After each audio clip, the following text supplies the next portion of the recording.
My name is Mary Starrett, candidate for Yamhill County Commissioner position number 3. My background is 25 years in television broadcasting, television and radio, investigative reporter, emergency medical technician, an educator at Mount Hood Community College, business owner, and I think that uniquely qualifies me for this position because I do believe that it's very important for those who've been in the private sector to handle government the way a business is run. I believe that when you have worked for government for a number of years, tend to lose sight of the fact that the budget really is something you have to work out without the benefit of taxpayer dollars. I think that in Yamhill County, we've got an exceptional county government, and we've also got a community that's very involved. I'd like to see more of that, more working together to include benevolent and faith-based organizations. And I think that the very #1 priority we have to have before we even talk about anything else is a strong economic development, which is happening right now. I think we're getting weary about what's going on in DC and Salem. We can't fix stuff at that level, but we can at the county level. And that's where we come in. And the commissioners, the pedigree, the political pedigree of your commissioners will make a determination on not only the budget, but on liberties, things like Second Amendment rights and First Amendment rights. And I believe those are held dear. And I believe that private property rights are foundational to a free society. And I have the endorsement of Oregonians in Action, which has been working tirelessly for property rights. And we have in our county a can-do environment. Our planning department has said yes to the American dream more than any other county in the region. And that is because instead of putting impediments to the American dream and to building, we are actually paving the way and making it easier for people. I'd like to see that continue. One of the things that we have to our advantage is that we are fiscally restrained, and the reason we have been and we are in good shape financially is because we've had a majority of conservative commissioners who have held the line on fiscal spending. And because of that, we're in good shape.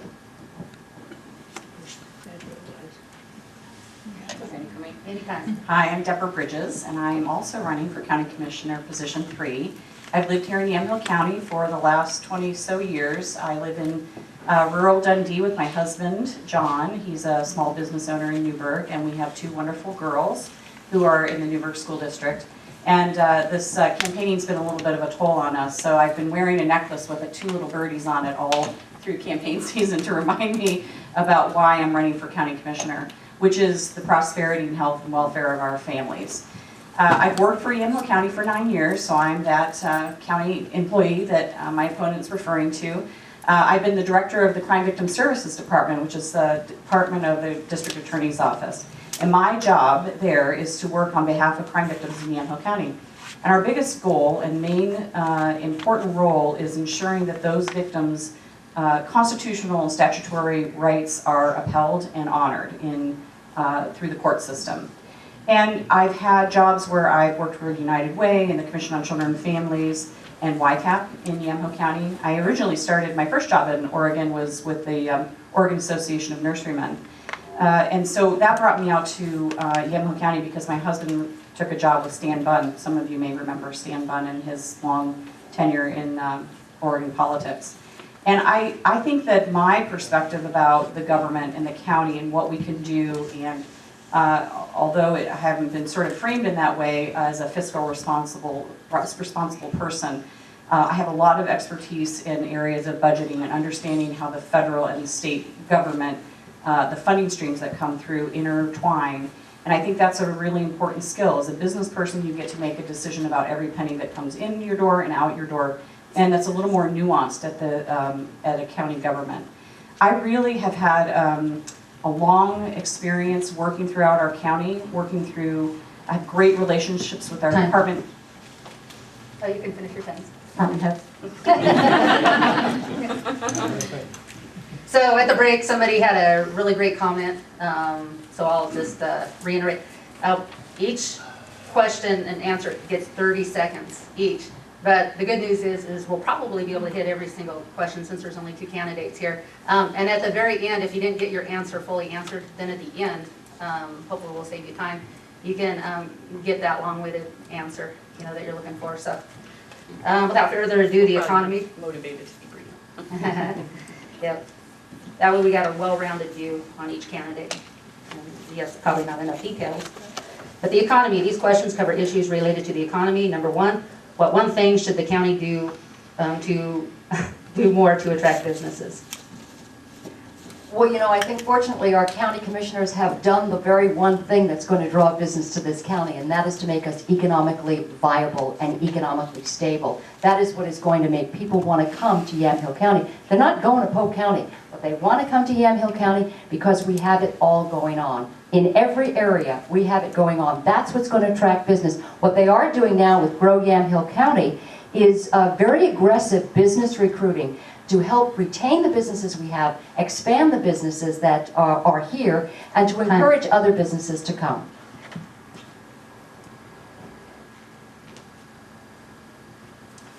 I think we also need to be, I actually agree with my opponent, all of those things are great, but we also need to be mindful about the regulations and the land use decisions that will be made, the infrastructure that we need to have in place to be able to get goods and people in, goods and people out.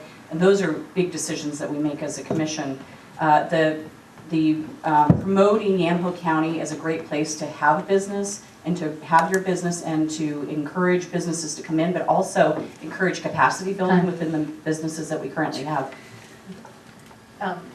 Yeah, you can start, that way you guys can each get a chance to start. Let's start with Mary, she wanted a number. Should an employee be forced to pay any amount to a union which the employee does not wish to be a part of? Well, I think we're bound by the law. So currently the law is yes, and if the law were to change, then I would say no. There are 24 states that allow people to make a decision whether or not they choose to join a union. Oregon is not one of them. Unfortunately, we do not have the right to work here without being forced into an organization. And unfortunately, a lot of the union organizations have political beliefs and fund political candidates that we do not agree with. What you can do is opt out of the political contributions and then pay what's called a fair share. But it is still compulsory membership in an organization. Yamhill County is... Number 3, you can start. What one thing has Yamhill County done to prepare itself for an influx of business opportunities? Well, I think the one thing which has been wonderful is, again, that aggressive Grow Yamhill County. The economic development that our commissioners have kick-started has really put together. If you go look on the website, you will see it's sort of a one-stop shopping for anybody who's looking to relocate. It talks about the real estate inventory, zoning, municipal water capacity, an analysis of all of the properties that we have, and utilities. What that says to a potential business owner is, what can I expect to find when I go there? We've got competitive... Okay, so I think the one thing that we've done and we've been working on for so many years is the bypass and looking at the transportation situation for Yamhill County. Working on the Parkway Committee, well, I'm not on the Parkway Committee, excuse me. I have been attending the Parkway Committee meeting, and that is a group of folks who've been really working for a number of years to address the transportation and infrastructure in our county. How do we get goods and people in and goods and people out? It's fundamental to the business in our communities. So that, I think the infrastructure, the focus on that has been really important. Is it hard to start and then have No, to go to the next question? You're all good? We're totally capable. We've been doing this for You guys have it memorized. for a long Got it. time. All right, way to go. Season pro. We can get each other through it. Okay. Property rights. These questions cover issues related to property rights. What is the proper role of government when it comes to private property? Well, you know, in Oregon, we really have extensive land use rights, or land use planning, and that is what has kept Oregon really Oregon and made this a beautiful state. But I think that fundamentally in the number one goal for that is community involvement, citizenry involvement. And so the land use decisions that we have need to be strong, and that doesn't mean restrictive, okay? And so that we need citizen involvement in that, and that's, I think, the goal. Oregon has the most restrictive land use laws in the nation. There are 49 other states have decided not to follow us. That being said, it was supposed to be the model for land use, but it's not. That being said, I have to say I'm very proud of the fact that in Yamhill County, we have, as I said, we are the go-to county, because if you look at what's going on In the other counties, the neighboring counties like Multnomah County or Washington County or Clackamas County, you don't have that. What our planning department does is actually facilitates growth, facilitates the American dream. Okay. When is it proper for the government to use eminent domain? You know, I think everybody was reeling after that Kilo versus New London, Connecticut, and that is where the government there took private property and sold it to a development. We then turned around in 2006 in Oregon and passed Measure 39, which said no can do, no taking private property and turning it into a cash cow for the state government. So I think that when you're dealing with infrastructure, perhaps you need a highway, or perhaps you need an expansion of a particular infrastructure development. That's a good thing. Okay, so I also agree that that's for infrastructure. Our property rights are important to us. We buy our land. We put a lot of our money into it. It's not inexpensive. We have dreams and plans for what we want to do with that land. And if the government needs to take it, it should be at a fair market value. How would Agenda 21 help or hurt Yamhill County? Well, okay, I'm just going to own this. I didn't know what Agenda 21 was, but when I saw agenda on there, I thought, well, that can't be good, because anytime you have the word agenda on something other than a meeting schedule, it generally has a negative connotation. So I did look at that, and I thought it was, I was sort of stunned by the information that I had seen on the internet about it, and so I feel that that would be very harmful to Yamhill County. But I have to just be really honest that I don't know a lot about it, but I think it's harmful. Well, this is something that I have studied for years. Agenda 21 is an extremely devastating proposition. It's an executive order that came down from President Bush signed that. It comes from the United Nations. It's trickled down to every single state, county, and city government in this country. And what it does is it has extreme restriction of private property rights. It deals with population control and everything under the guise of sustainable development. So when you hear those catchphrases, sustainable development, it's not some touchy-feely, nice little plan. Agenda. Nope. Okay. She's supposed to. Yep. You start the next one. What right should the government be allowed to meter, monitor private well systems? The Water Resources Department tried to do that a number of years ago, and fortunately Oregonians in Action, which is a property rights advocacy group which has endorsed me, put a stop to that down at the legislature. The Water Resources Department wanted to meter every rural well, which seems a little bit unfair because you've got lots of people who would be accessing water, and yet the rural well owners would be footing the bill for that. So no, I don't think, and I think that again comes under the guise of Agenda 21 in that water, land, and all resource sources are to be controlled. Okay, I don't believe that the government should be metering the wells either. And for one thing, it's just a ridiculous amount of infrastructure that we put in and more staff and employees to come and monitor it. I do know that we had a well issue. We used to live in rural Amity, and we voluntarily asked to have our well monitored for a length of time. That, I think, is fair, and if it is to the benefit of the landowner and meets their needs, that's when that should happen. Okay. Explain how a regional water bank may benefit Yamhill County. Well, I'm not 100% sure it would. I think water is going to be a big, important issue for Yamhill County. I know that Commissioner George is getting ready to reinstate this water group that she had met with, and they had a water plan. But every time I've been out in the communities, people keep telling me I'm really concerned about the water that we have or don't have, or concerned that we will not have it. Whether or not a regional plan is even feasible, how do you build the infrastructure for that, the costs? A lot of our cities are having trouble with transmission, storage, or supply. If you go to cities like Yamhill, I sat through a city council meeting where there were 10 landowners who came and said, our wells are no longer functioning, can we hook up to municipal water? And therein is the rub. Do they have the extra water for those particular rural well owners? The answer is no, they didn't. So when you look at some of the options, is it Willamette Valley, Willamette River water? Is that an option that we want here? I would say no. But since we... Public safety. What is the #1 public safety issue facing this county? I sincerely believe that drug addiction is the root cause of a lot of the problems that we're seeing.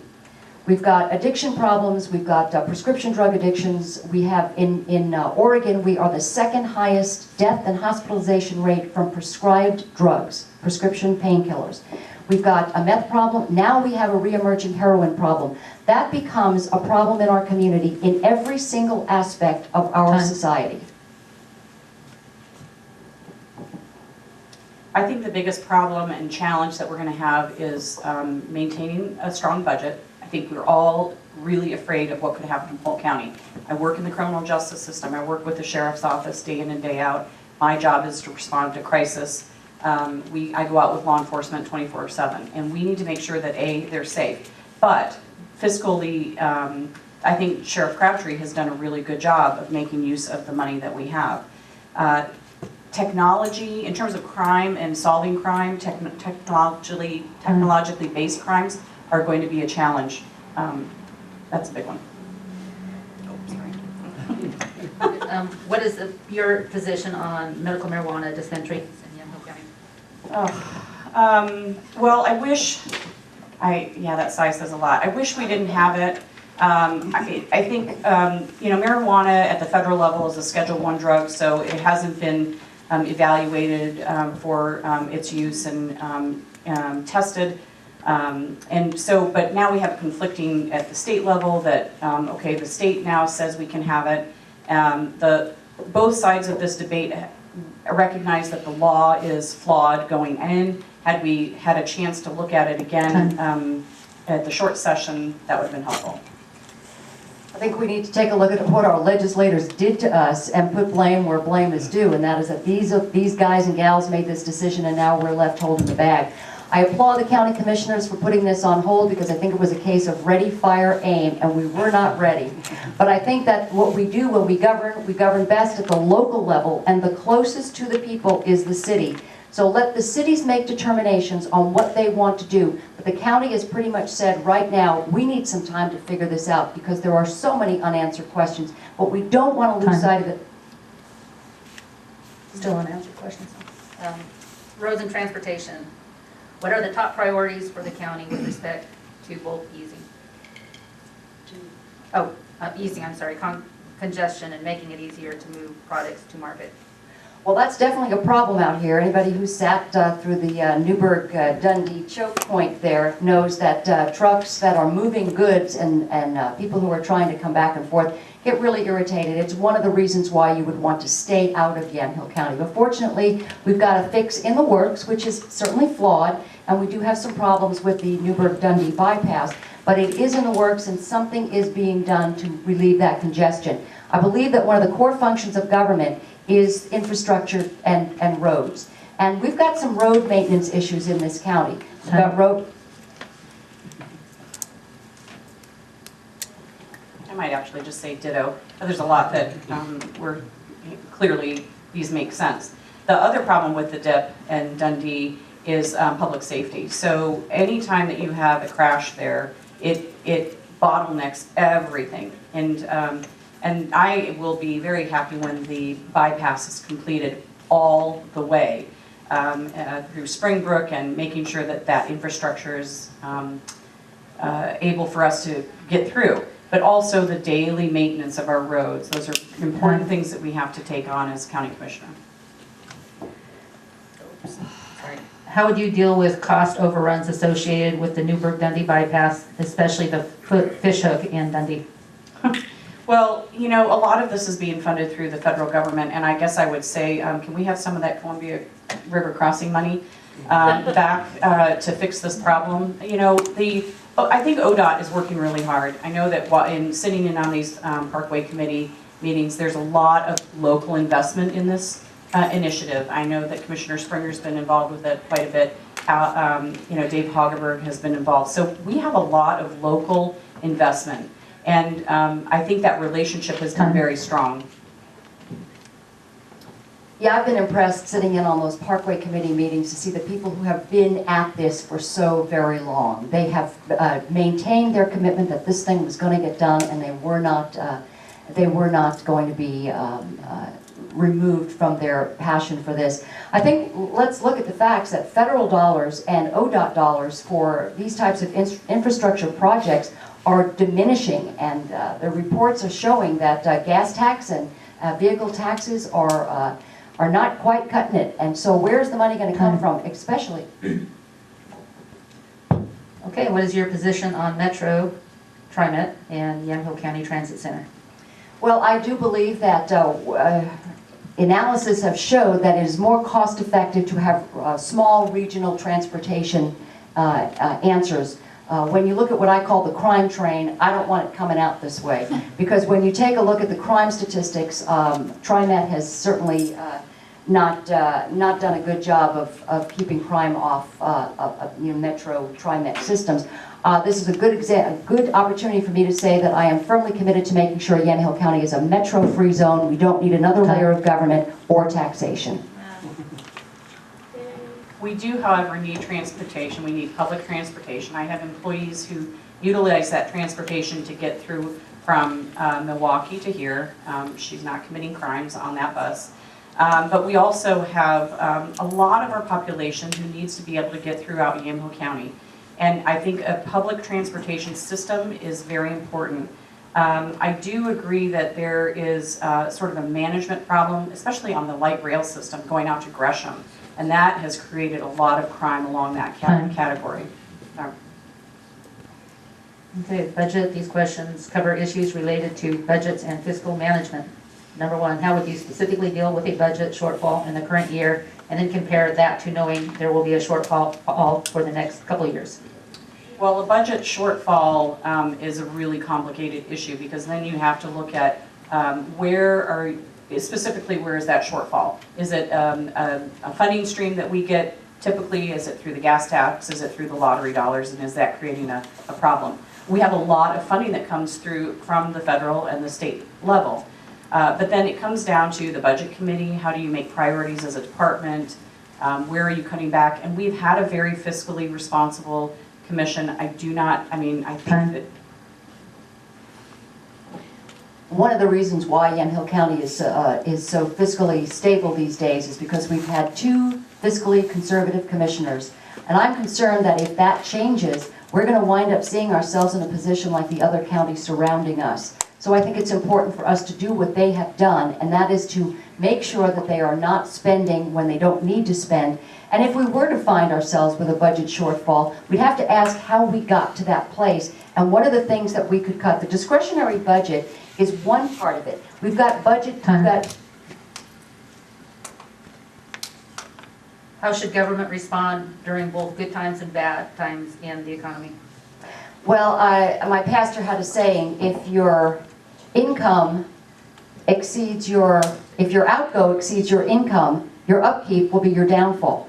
And I do believe that our commissioners have had an eye toward that, and that is to always be thinking in terms of good stewardship of the taxpayers' dollars. Having run a business, I know that you don't spend the money that you have when your business is good. You hang on to it because you just never know what kind of a downturn you're going to see. So I'm very, very impressed. I'm just going to follow on that. I too am very impressed with the management of our budget and the resources that we've had over the years. And I go way back. I've been here, worked in the county for the last 20 years, so I've been very familiar with the commissioners that we've had in place and the budgeting. I remember John Krosick, especially the timber funds, and basically saying, this is going to be a problem for us. We have got to pull out of using these funds for the real important strategic programs that we have. Use it for Use it for what? No. one-time spending. All right. Would you send any increases to charges and fees to the voters for approval before implementing it?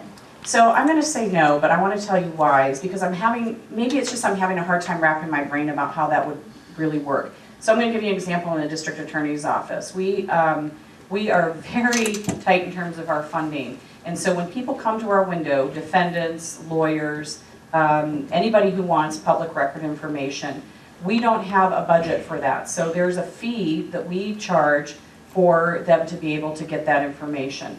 I know that there are different departments. The entire planning department is fee-based. I'm the only candidate in this race who's received the endorsement of the Taxpayer Association of Oregon, and that's because I took an extra step to take a pledge. The pledge says not to increase taxes or fees, and to watch government waste, to limit the size of county government, and to hold the line fiscally. I think it's important, if everybody else in this county is struggling financially, to say we've got to live within our means, and there is always room to cut. You know it in your personal budget, you know it in your business, there is always room to cut. And that's got to happen. As far as Transparency and accountability. These questions cover issues related to transparency and accountability. Should the county require all contractors to use the E-Verify system? I believe that we need a lawful workforce and a legal workforce. And if that's something that we are going to hold to the rule of law and to enforce our immigration laws, which our federal government and our state government has chosen not to do, I respect that the county government needs to provide to the people in Yamhill County, people who can verify that they are legal residents of this county and of this country. I think the county already uses E-Verify. I don't know if it asks its contractors to use E-Verify, so I would need to check with county council about that. And I'm not opposed to utilizing E-Verify. Would you support changing the scheduled times for some of the county meetings to allow greater participation by the residents? Yes, I would. All the jobs that I've had in Yamhill County, it's been a lot of long evenings. It's been out working in community. I think accessibility to the county commissioners, the work that we do, or the work that we would be doing if we were elected to be doing it. The engagement, the civic engagement of our citizens is very important to our democracy. Whether or not people will come if we change it to an evening meeting, whether we move it out to the communities, as I think that's been tried before. But in addition, I would love to see people getting involved in local government. I would love to see them find out how it works. One of the best things about this campaign is I've gotten to visit with the department heads. I've gotten to visit with the city managers and the planners in different cities so that you really get an idea of how government is structured and how it works. Unfortunately, I believe that we are largely an uneducated and uninformed electorate when it comes to that thing. Very few people, proportion-wise, are interested in finding out the nuts and bolts of how it works. I would love to see more engagement. If that means nighttime, weekends, I'm all for it. Would you support placing all budgeting and transactions online for public access? Yes, and to give you an example, I know that our county clerk, Brian, has done a wonderful job of doing a lot more of what the county filing and a lot of the different things in the clerk's office. He's done a really good job of getting that online. I would like to see, well, we do have details regarding the budget online, and people can go online if they care to and read that. It would be nice to be able to see sort of a line item on expenditures. Who's getting paid for what? Who are the contractors? What are the costs? Those types of things. And when people get an idea of that, I know the budget is on there. I don't know if the accounting software that we currently have, it's called the GEM system, is capable of putting all of that in. I suspect the county is probably going to have to be updating that system in the near future, and I think that's a reasonable request to see if that can be part of it. But I would hate to have, I'd like it to be sort of seamless. So the work, it gets done once and then it can be populated, because I wouldn't want to have an employee to have to hire to say, okay, now I'm going to take it from this piece of paper and I'm going to input it into this audit. Sorry. Environment. These questions cover topics related to the environment. What is your position on the expansion of Riverbend? Well, I think it's, just to be candid, we have to have some way to get rid of our waste. I don't know how we live in a community. I guess we live in a community like other communities do, where they send it to us. But I think we need to be responsible for our own waste. I would love to see, and I think that there's some green technology that we're doing, some measures to sort of mitigate what goes into the landfill, and how we can better utilize that space and maybe make money off of it or increase our efficiency with technology energy that can come out of it. Sorry. You know, the county commissioners in Bend recently approved a type of procedure which actually injects steam into the landfill in Bend. And they are producing gas and they are producing fuel as part of this new technology. And that is really cost effective. And obviously the new technologies are happening very quickly. We want to see that. That being said, we have a situation where now this particular decision regarding the rezoning is now up for either review or appeal, or there are a number of different things that could happen. Right. So, Okay, global warming, man-made or natural weather cycles, and how, if any, should county government respond? you know, I'm not a believer that what we're seeing now is man-made. We've had natural cycles of warming and cooling since the beginning of time when God made this earth. And I don't believe it is anything but an instrument to control. It's part of the sustainable development, the sustainability agenda 21, if you will. It's part and parcel of that. Because if you can say that global warming is man-made, you can then restrict people's movements, their ability to use their property, and every other aspect of their life. So I think global warming is a hoax. Well, I guess I couldn't answer that in any other way with the way that you guys are all clapping, but I don't think it's a sinister plot by the scientists to say that they're paying attention to some things. However, one thing I want to talk about in terms of the changing of our environment is emergency preparedness. And I am on the emergency preparedness committee for Yamhill County and thinking about Oso, Washington. And we don't know why that happened. There are going to be people who just say it's just sort of the natural shifting of there, as somebody may say otherwise. Okay, housing. What is the proper role of government related to affordable housing? Well, the comprehensive plan requires the county to take reasonable steps to ensure that we have housing at all levels. And I mean, obviously, we need to have reasonable housing for our families, the people that are going to be here, the businesses that we want to draw. We need to have neighborhoods. We need to have the ability for people to live where they work. And I think that that's an important role. Now, particularly the government, I think it's looking at infrastructure. How do we augment the infrastructure? What can we do to build capacity?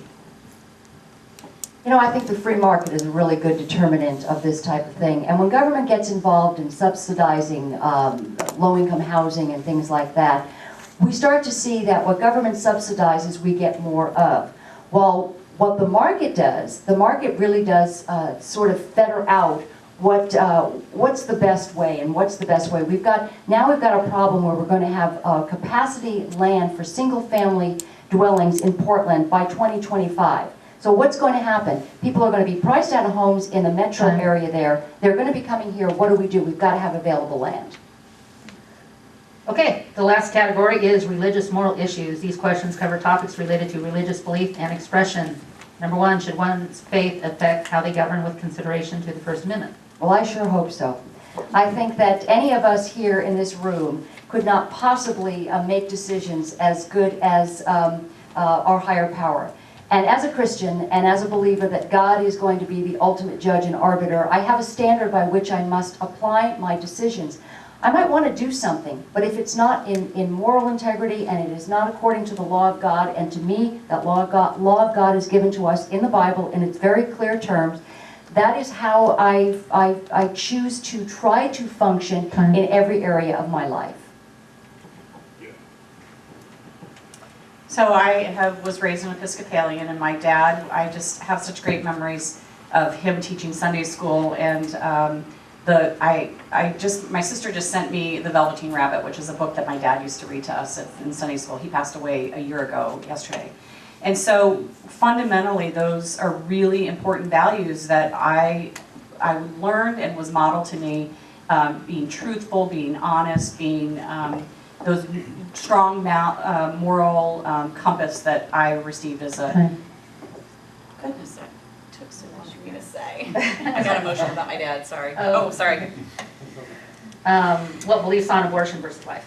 Oh my gosh, so this is a really complicated issue, and I know that some of you say it's not. You know, I think you're really strong in your convictions about this. I'm a firm believer in life, but I'm also recognizing that we have laws that do not currently restrict it, and at the state and federal level. And the job that I do in the county is working with very vulnerable people. I do death notifications on a regular basis. I was out on a suicide yesterday, so I know the value. I just firmly believe in the value of life, but I don't think it's complicated. Life begins at conception. I have the endorsement of Oregon Right to Life, and that is because I have a track record of being a proponent for making sure that we protect the most vulnerable amongst us. And I do believe that God is smiling over the fact that the Planned Parenthood clinic, if you will, in McMinnville is no longer here. So I consider that oh, happy day. And I wait for the day when there are no more abortuaries, and I wait for the day when all of us understand that there are crisis pregnancies, but there are no crisis children, and it is not a choice, it's a child. Amen. Well, that's it. So the good news is we're open for questions, any commentaries that you maybe didn't get a chance to answer either. So go ahead. So I appreciate the words, how strength and good our county is, and indeed it's good. Because I've been here for the last 19 years and I've watched my property taxes over double. My income has not over doubled. And that's why our county is doing so well, because we have over doubled our county budget at the expense of our families in Yamhill County. Now, I appreciate we say no new fees, but yet I watch my building permit fees double in the last 8 years. I've watched my permits or taxes double. So I appreciate you say no new, but we're getting it all more without asking. What is the willingness of either of you to try to dismantle some of this continuous asking for more without asking? You know, that's a really great question, and I visited with Scott Maytubby, who is our county tax assessor, and he told me that they had not actually done new reassessments for, I believe it's somewhere on the order of 6 to 10 years, perhaps even longer. So going around and reassessing and doing new assessments has not happened on schedule. So I think that's maybe a good thing for a lot of people and maybe not a good thing for others. That being said, I was just looking while we were talking about this union question, I was looking up what does that add to the cost of doing business in the county. Our county jail system perhaps is 24% higher than in counties where you don't have unionization. So I think that we have to look at every area, and the fact is that our property values are, our property tax rates are competitive with other counties. That doesn't help you any. So what do you think about when you have the questions? I give you a minute for each one. Yeah, sounds Is that Sure. right? Okay. Yeah. okay, so I'm sorry. I know that you're very passionate about this. We had a lengthy conversation about some of these things a different time. But what's interesting is that what I hear from one perspective is how we really need that fiscally strong, conservative commissioner, and that's what we've had for the last, I don't know, 20 years. And so I think your question is valid, is that you're asking for a very strong fiscally conservative commissioner, but those fees have been going up somehow. We actually have 2 commissioners in the room. Maybe they would be better suited to be able to answer that question. But I think that we should always be looking at that and questioning that, and do we need it? 20% of our budget is based on our taxes, our property taxes. 80% is based on what we bring in from the federal government and other. So that money, the money that we are spending, that discretionary money, is used for public safety. It's used for veterans. It's used for some of the mental health. Those are really vital services, and I'm not sure how we Should I let him answer? how we stop spending in that area, and that's not what I wanted to say. We don't have to stop spending. We just stop spending. I just want to add one more thing, and that is that when you take a look at, you talked about your permits and fees, building type of things. If the planning department has typically been fee-based, and you have fewer people accessing those services than the few people who do apply for permits are going to pay commensurately more. So it's one of the questions, it's a function, I think, of the downturn, of the recession, and if building was to increase, you're going to see yours going down, we would hope. So Mike, it's a pretty involved answer to your question. A lot of this is mandated by the state. Your permits are dealt with generally, unless you're in the county, are dealt with this by the city council. And they can arbitrarily add to those fees by simple vote of the council. And we've been in the middle of battles on that for the last 20 years, going back to the same well and punishing and double taxing really the people that are investing in buildings, investing in property, and those kind of things. So it's a difficult thing. It takes a lot of involvement from the community and accountability to keep these things down, checks and balances, and honestly, the best thing that can happen is the public showing up at those meetings. That's the most difficult thing to have happen because we have gone over the years and we're fighting on these permit fees, and everybody agrees that they shouldn't be going up, and we'll have maybe 3 people show up to the meeting to testify, and that's no way to bring pressure on the commissioners or on the city council, and that's what it's about. When they see a room full of people, it affects their decision. So it's really the responsibility of the citizen. Along with that, the appraisals that are done by the assessor or the bill that's sent out by the assessor, it's really the citizen's responsibility to go back and to challenge that through the assessor's office or go all the way up to BOPTA. So there's a lot of onus on the citizen, because if you don't challenge those and they're wrong, guess what? You keep paying them. That's unfortunate. But it's up to the citizenry to fight that and to stand up for themselves. I'm wondering, are we going to get your question? Oh, yeah. Give it to us. Or, Becky? oh, I'm sorry, Becky, I didn't. I just wanted to add to that whole property tax piece, a piece that, having worked with BOPTA for years, I don't know all the math for it, but if you remember back in the 80s and 90s, when property values were rising rapidly and taxes were based on your property, the real market value, the citizens voted on, I think it was measure 49 or 51? 47. 47. And then it was 50. That's it. They voted to lower their taxes and cap it at that with a 3% increase. So as long as your property values were rising, you were getting a really good deal. And your property value doesn't get taxed. Your taxes aren't based on the real market value until that real market value comes down below the assessed value.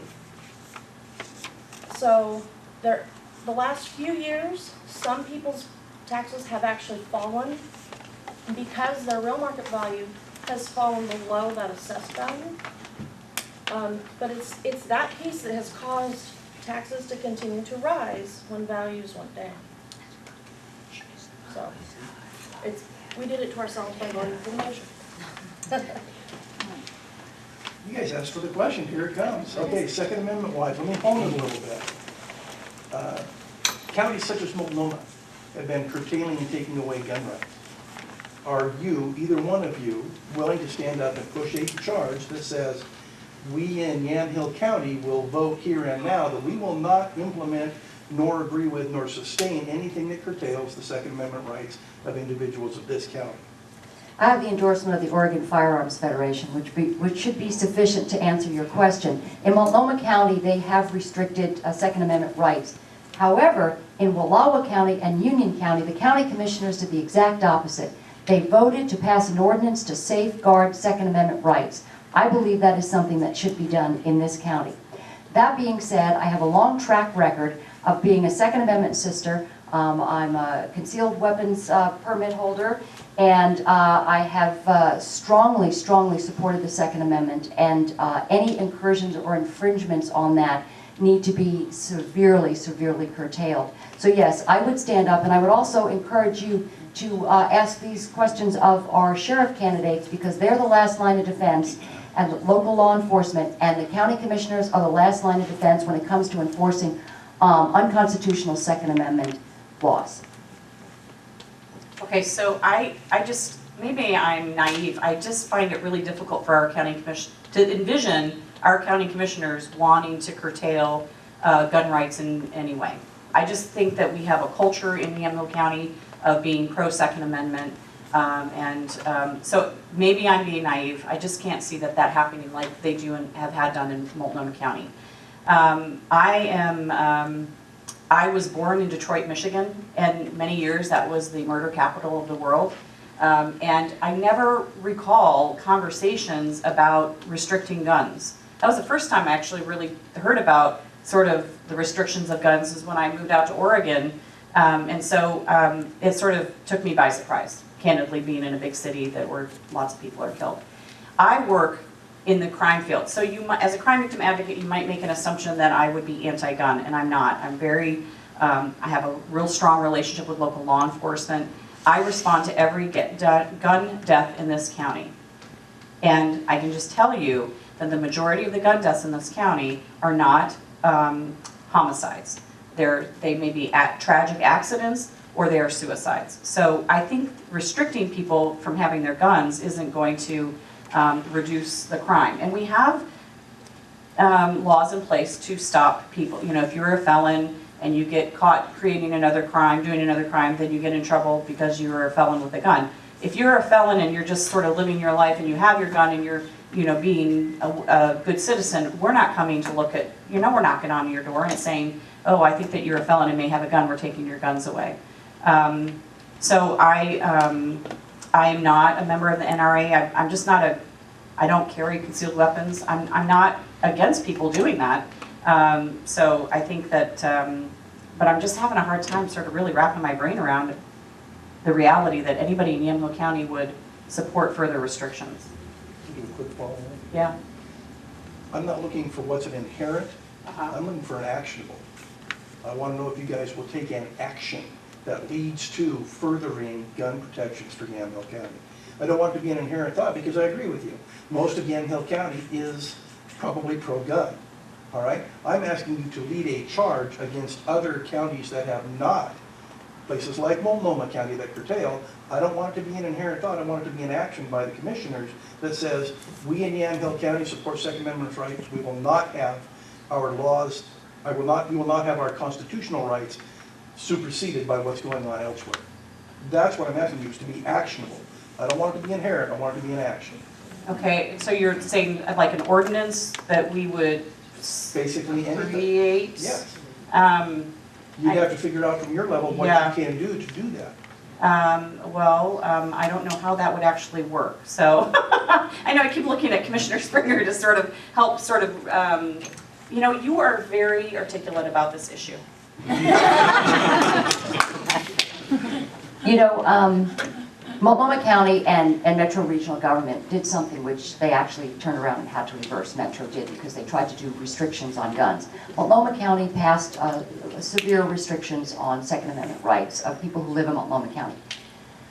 That is what the county commissioners did in Multnomah County. As I said, I agree with, you talk about an actionable issue and that an actionable item.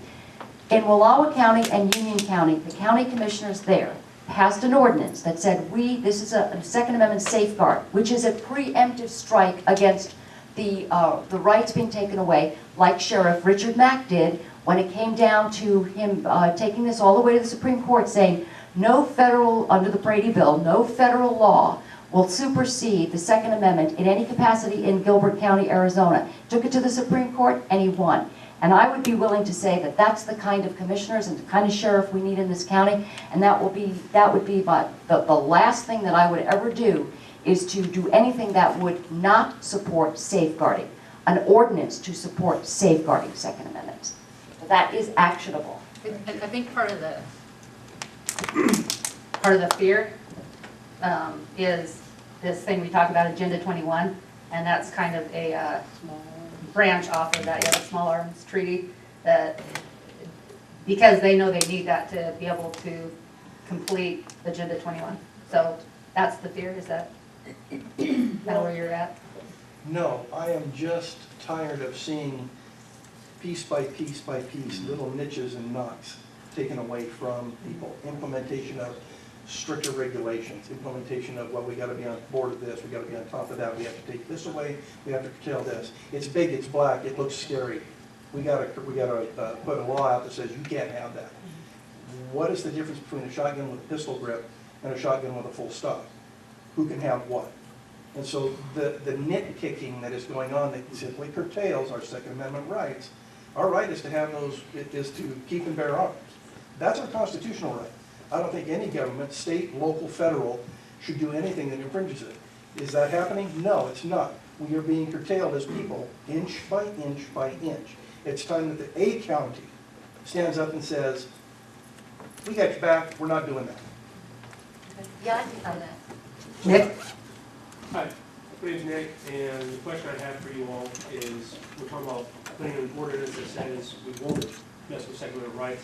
Would you do the same ordinance to stop light rail? And my reason for saying that is because I helped out stopping the light rail issue again in Tiger. I've been helping out Washington County, getting signatures, helping people get out to the vote to stop light rail in Tiger. Immediately after that vote, the city council tried to do something where they were basically saying, well, the voters didn't understand what they were doing, so we're still going to try to implement it. Even though the voters have said 2 or 3 different times, we don't want light rail, but they keep forcing it down. They're trying to force it down to Sherwood. Sherwood's right outside Yamhill County. So I see it, it's inevitable that it's going to come here. So could we do some kind of ordinance, and would you favor doing an ordinance that would actually stop light rail from ever coming to Yamhill County? You know, I would probably not do the ordinance, but I would really look to the direction from the Parkway Committee. That's a committee of the county that looks at transportation needs comprehensively. And they are really very bright, smart, driven people who've invested a lot of time. And I would really probably look to them for some guidance. And I've gotten really invested in participating in that group. So I don't know that I would say today that I would sign an ordinance, but I would be interested in knowing all of the issues. I would go to the people of Yamhill County. Those are the people that I would take my direction from. That being said, I applaud what the people did and the effort that you made to make sure that this was given, the opportunity was given to the voters to say thumbs up or thumbs down. That's all that ballot initiative did. And of course, the elite, those who know better than the people, came along and said, that's not what you really meant because you're too stupid to know what you really want. I think that light rail is fiscally a debacle. They have proven that virtually every person who lives in that particular transit area could wind up getting a Ford Taurus for the amount of money that it costs to put light rail in. Fixed rail is not fiscally sound. When you have movable routes with buses, then you can move people a whole lot better. That is, to me, the ridership is down. We talked about the crime problems. It's one of those things that is not conducive to economic growth because, you know, people who are driving cars stop at the store. People who are on the light rail don't stop. They go right home. It's not something I want to see in Yamhill County, and that's one of the reasons I'm running, because I have to tell you, Metro Regional Government and TriMet we have a target on our back, and that is a fact. If you want to talk about it, talk to the commissioners in Clackamas County or Washington County who have to deal with Metro. They hate it. They don't want it. It trumps county authority. So yeah, that would be my number one, that's my number one thing. I just want to add, in addressing to you folks here, with Midville City Council back in 2008, they accepted information from the United Nations.